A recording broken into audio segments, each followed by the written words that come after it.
कीजिए, कमेंट कीजिए और हमें कमेंट में बताइए। वीडियो का मेन हिस्सा देखने के लिए वीडियो सीधा 1 मिनट स्किप करके शुरू करें और अपना मेन वीडियो देखें। दोस्तों, पाकिस्तान के डॉक्टर घोचू डॉक्टर साहिद मसूद फिर आ गए हैं एक नए वीडियो के साथ आपको एंटरटेन करने के लिए। तो इस वीडियो में जो भी ये बातें कहेंगे वो सारी काल्पनिक है, उसे किसी भी प्रकार से कोई रियलिटी से मैच ना करें। तो दोस्तों, आज ये बोल रहे हैं कि भारत और चीन के बीच जो आज डिप्लोमेटिक कुछ टॉक्स होनी थी उसमें भारत की बहुत बेइज्जती हुई है। हालांकि अभी उस डिप्लोमेटिक टॉक का कुछ रिजल्ट भी नहीं आया है, कुछ इन्फॉर्मेशन भी बाहर नहीं आई है और इसको चीनी आर्मी ने स्पेशली इसको फ़ोन करके बोला है भाई ये हो चुका है। तो आप जानते ही हैं, फेक स्टोरी के लिए माहिर है। पाकिस्तान में कोरोना वायरस विक्टिम्स चाइना को भी क्रॉस कर गए हैं, मतलब चाइना से भी ज़्यादा हो चुके हैं, लेकिन इसको कोई लेना देना नहीं, इसका पूरा ध्यान भारत पे है। तो वीडियो शुरू करते हैं। भारत के दरमियान जी।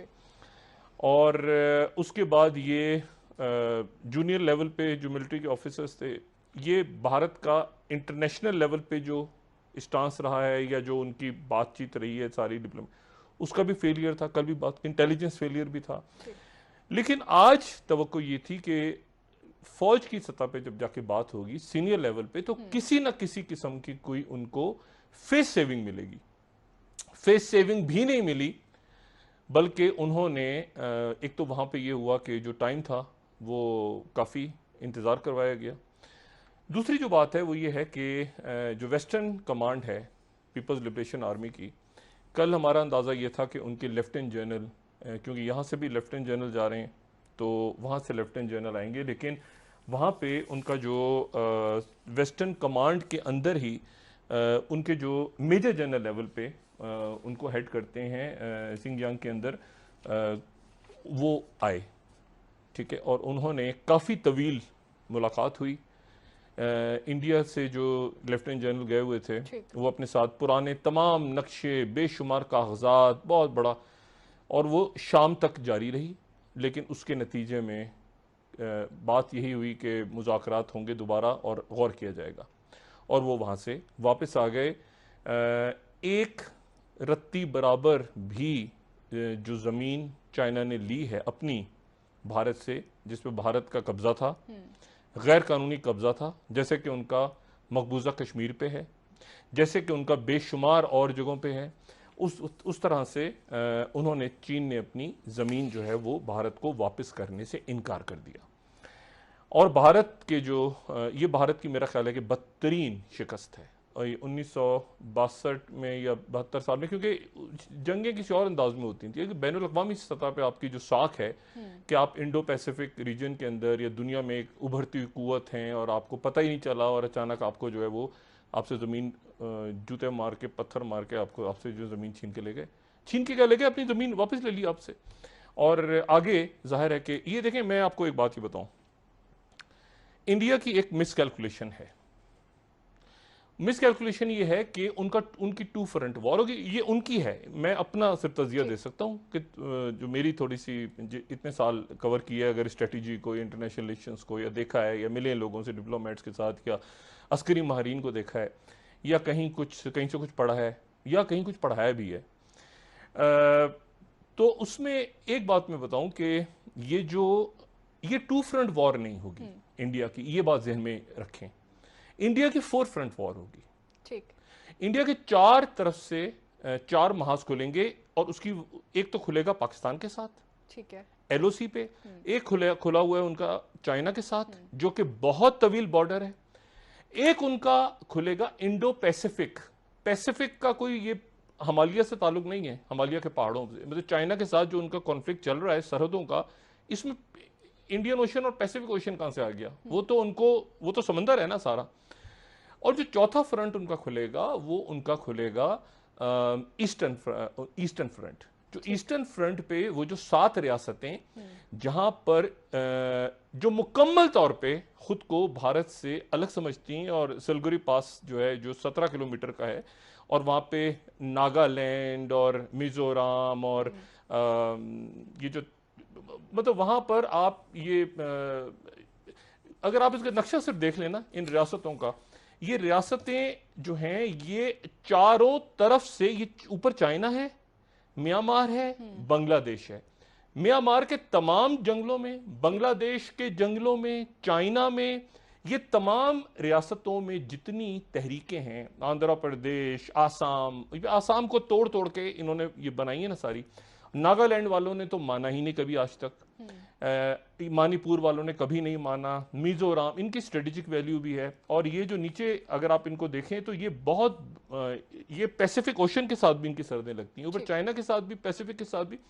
तो एक फ्रंट यहां खुलेगा, और ये जो फ्रंट होगा ये होगा जिसको आप गुरिल्ला फ्रंट कहें या इसको जो भी कहें, क्योंकि पहले भी ये इल्जाम लगाते रहे हैं कि चाइना जो है इनको, ये माओइस्ट हैं, इनमें से अक्सरियत माओइस्ट है, और बहुत बड़ी तादाद में वहां पे अब रोहिंग्या भी आ गए हैं। खालिस्तान नहीं, खालिस्तान की मैं बात नहीं कर रहा, मैं बात कर रहा हूं ये 7 रियासतों की जो नॉर्थ ईस्ट खालिस्तान तो पंजाब है ना, मैं आपसे बात करूं नॉर्थ ईस्ट की जो 7 रियासतें हैं, ठीक है, जिनका मैंने नाम लिया। खालिस्तान तो पंजाब में चल रही थी। अच्छा, तो अब ये जो है ये तो वहां पर जो तमाम का तमाम ये जो तहरीकें चल रही हैं, नागालैंड और ईस्ट मणिपुर और मिजोरम, इनके ये सारी माओइस्ट हैं, ये सारी वो हैं जो जिनकी तवज्जो ही जिनके बारे में इल्जाम लगता रहा है कि उनको चाइना से असलाह फराम होता रहा है। और ये फ्रंट बड़ा खौफनाक है। ये फ्रंट इसलिए खौफनाक है कि बांग्लादेश के जंगलों में, म्यांमार के जंगलों में, खालिस्तान की मूवमेंट को भी बिल्कुल अलग कर रहा हूं मैं। खालिस्तान की मूवमेंट को बिल्कुल अलग इसलिए कर रहा हूं कि खालिस्तान की मूवमेंट चाइना से रिलेटेड नहीं है। मैं वो बात कर रहा हूं कि जो चाइना से रिलेटेड है। इन खालिस्तान की तो एक देखिए, खालिस्तान की इंडिपेंडेंट मूवमेंट चल रही है, जो मेन लैंड इंडिया है वहां पर अलग तहरीकें चल रही हैं, मुसलमान निकले हुए हैं, सिख निकले हुए हैं, दलित। मैं वो बात कर रहा हूं मुसल्लह तहरीकों की। खालिस्तान की तहरीक मुसल्लह नहीं है।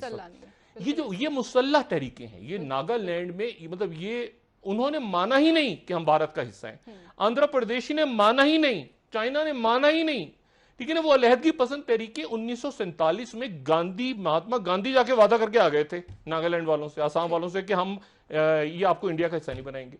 लेकिन वो उसके बाद वहां बीजेपी की हुकूमत जीत गई। फिर इन्होंने कहा कि वहीं की डेमोग्राफिक चेंज करते हैं वहां, लेकिन वहां रोहिंग्या मुसलमान भी आ गए, बहुत बड़ी था।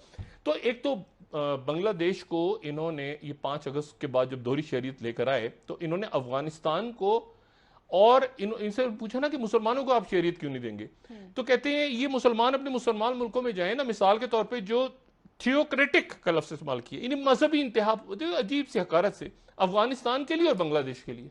अच्छा, बांग्लादेश में हसीना वाजिद अपने आप को सेकुलर और ये और वो सारा, तो उन्होंने कहा वहां जाके रहे ना, तो हम तो नहीं देंगे शहरियत, और हम तो हिंदू आ जाएंगे, ईसाई आ जाएंगे, सिख आ जाएंगे, शहरियत देंगे।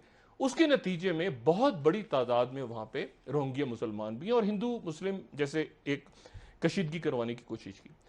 ये जो अगर थोड़ा सा वक्त है तो मैं थोड़ी सी बात करके फिर वापस आता हूं कि अब ये आगे क्या होगा। जी डॉक्टर साहब, देखिए, ये जो हमारी अगर हम जाए ना पहली जंग अजीम पे, तो पहली जंग अजीम में हमें नजर आता है तारीखी तौर पे समुद्रों में लड़ाई हो रही है और जमीन पे लड़ाई हो रही है, यानी बहरिया है और बरी फौज है। वो नेपोलियन दौर, पिछला दौर, बड़े बड़े जहाज आ रहे हैं, बहरी जहाज आ रहे हैं, और जनाब यहां से फौजी लड़ रहे हैं, और उस वक्त जहाज नहीं है, ठीक है। तो लोग जितने वो कमांडर्स वगैरह थे, पॉलिटिशियंस थे, वो अपने नेपोलियन के और वो सिकंदर आजम की जंगों के ख्वाबों में ही डूबे हुए थे।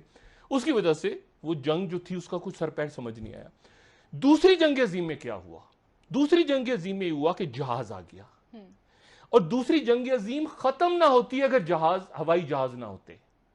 दूसरी जंग अजीम खत्म इस तरह से हुई कि हवाई जहाजों ने बॉम्बिंग की आके जापान पे और न्यूक्लियर वेपन्स गिरा दिए। तो न्यूक्लियर वेपन्स का होना और हवाई जहाजों के होने ने दूसरी जंग अजीम खत्म की, वरना कैसे खत्म होती। तीसरी आपको जो चीज नजर आती है, नई चीज जो पहले नहीं थी, आपको टैंक्स नजर आते हैं, आपको मोबाइल, ऑल्दो कि उस वक्त इंटरनेट नहीं था, लेकिन आपको एप्सोना जो जासूसी बहुत नजर आती है दूसरी जंग अजीम में। और अगर लोगों ने हिस्ट्री या फिल्में देखी हैं तो वो देखेंगे कि कोड वर्ड्स, पास कोड वर्ड्स क्या है, टिक टिक टिक, मॉरिस कोड, उसको पढ़ने की कोशिश कर रही हैं लड़कियां, लड़के बैठे हुए हैं, दूसरा कोड क्या भेज रहा है, कोड वो। तो दूसरी जंग अजीम के अंदर ये चीजें थी। उसके बाद सरजंग शुरू होती है, कोल्ड वॉर। सरजंग के अंदर आपको एक बिल्कुल अलग दुनिया नजर आती है, जिसमें एप्सोनाज है, जिसमें जासूसी, ये केजीबी, सीआईए, हुकूमतें गिरा दो, बना दो, प्रॉक्सी वॉर्स करो, किसी और मुल्क के अंदर जंग छेड़ दी आप, वियतनाम में हो गई, कोरिया में हो गई, मिडिल ईस्ट में हो गई, इधर उधर, एक मतलब क्यूबा के अंदर मिसाइल क्राइसिस हुआ तो बस यहां तक जाना है, उसके बाद आगे नहीं जाना। तो कोल्ड वॉर चलती रही। खात्मा कैसे हुआ कि एक प्रॉक्सी के थ्रू सोवियत यूनियन कोलैप्स हो गया। दुश्मन सामने नहीं आया, लोग कहते रहे पीछे, हाँ हम हैं पीछे, लेकिन वो पीछे रहे और मुजाहिदीन को दिया और सोवियत यूनियन कोलैप्स हो गया।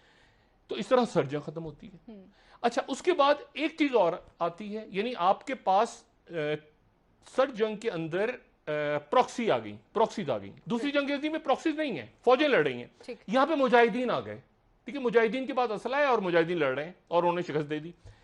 अच्छा, फिर उसके दरमियान में जो पहली खलीजी जंग आती है तो आपके पास एक और नई चीज आती है जिसका नाम है स्टेल्थ। अच्छा, दूसरी जंग अज़ीम में रडार भी आ चुका है, ये ज़हन में रखें। लेकिन पहली खलीजी जंग में ये जो चमगादड़ नुमा एक चीज आई है जैसे घूमती हुई, ये है कि रडार इसको कैच ना करे। और इसको दिखाया जाता है, डिस्प्ले किया जाता है बगदाद के ऊपर जो बॉम्बिंग होती है। अब उसके बाद ये होता है कि ये जंगें हो गई अफगानिस्तान और ये वो सारी। अब जो अगली बड़ी जंग है सर जंग, अगली बड़ी सर जंग या दूसरी जंग जो कि अब जब भी होगी उसमें क्या होगा? उसमें होगी फजाइया, उसमें होगी बर्री फौज, उसमें होगी बहरिया।